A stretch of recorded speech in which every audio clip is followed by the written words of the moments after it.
So I thought for this video, I'd do a little story time.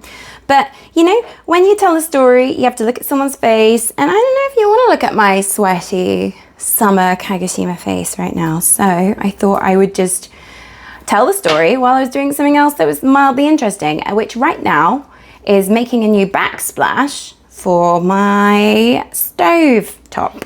So the story time today is I am going to tell you a story of one of my most embarrassing Japanese language mistakes when I first arrived here. I mean, obviously I've got quite a few, but this is one. So when I first got here, just before I arrived, I went on quite a, intense diet because, I wanted to arrive and everyone be like, oh, you look great. So yeah, I was looking kind of good. I had dyed my hair blonde and it was long and I bought all these new clothes. And so I rock up and, I was peak 23, 24-year-old, kind of skinny, blonde. And so when I arrived in my tiny little town in Kagoshima, everyone was like, whoa, look at this foreign thing.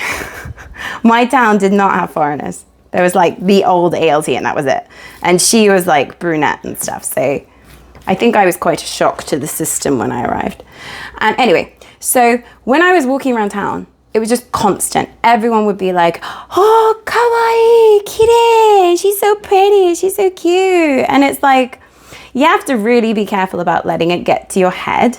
Because what they're really saying is, this woman's kind of pretty and she looks really different from how we do. And I learned that eventually. But at the beginning, I think I did get to my head a little bit. I was like, am I attractive in this country? Am I like a thing now? And so, yeah, so people would constantly say, kawaii, kawaii. And I was like, oh, no, you're cute. And yeah, eventually people would say, kawaii, kawaii. And I would just say thank you. Because I was like, okay, well, actually, no, this is happening all the time. So obviously I have an effect. But anyway, so I was like working in the government. And after a while, they were like, hey, can you do an interview for a newspaper just to kind of introduce yourself? And so I was like, yeah, cool. So we did it in the mayor's office. I guess he was part of it. He must have been. We took photos together and stuff.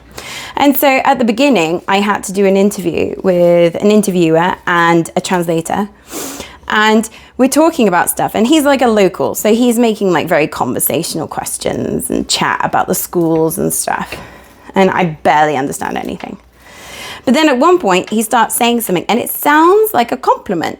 He starts talking about the school that I teach at, one of them. And he's like, da da da da da da da. Oh, Joanna Sensei, da da da da da. You came here, da da da da da. And then I hear the phrase, mecha kawaii, which means like super cute. And so I hear that just like I hear it every day when I go in supermarkets and stuff like that. And I'm like, oh, arigatou gozaimasu, yeah, And then afterwards, his face just drops. And he's like, no, I'm telling you a story. And like, he says this in Japanese, but the translator has to painfully translate this for me. And he says, I'm telling a story about how my daughter is in the same school that you teach at. And she's like a cuter version of me, like as in him, a man. And that this little, apparently very cute little Japanese girl was the topic of the conversation, not me.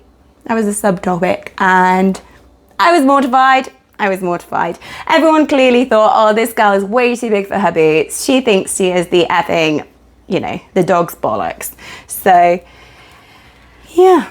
And then we had to do like the rest of the interview, which was super awkward. And also the translator, she looked like she really was quite enjoying this moment of embarrassment. So that made it all the better. And yeah, luckily that moment didn't make it into the newspaper. But a picture of me wearing my biggest heels and stood next to a very short mayor did. I looked like Hagrid in Harry Potter. I don't know which part of that is worse. I do. It was the cute bit. It was bad. But anyway, that happened within like 2 weeks of me coming to Kagoshima, and it's stuck with me for like 10 years now. So I'm pretty sure that is proof that I will be thinking about that story on my deathbed. So there you go. There's your story time. And look, there's my wall. Let's hope it goes better than the interview I did. Bye bye.